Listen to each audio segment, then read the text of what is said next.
What's up guys, this is Masi. Welcome to my channel. In this video I want to show you how to name this organic compound. As you see here, we have 5 carbon atoms. We have one double bond here and one hydroxyl group here. So we are dealing with an alcohol. And so let's start numbering the carbons. So we need to start from this side because hydroxyl group takes the smallest number from this side. So we have 1, 2, 3, 4, and 5.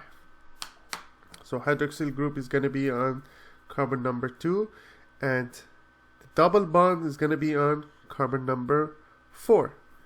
So we can call it pent-4-en 2O, or we can call it 4-pentene 2O.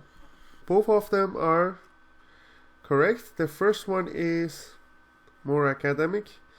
So pent-4-en 2O, because 4 is going to be the double bond, 2 is going to be the hydroxyl.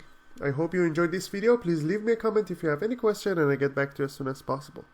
Thank you for watching and have a great day.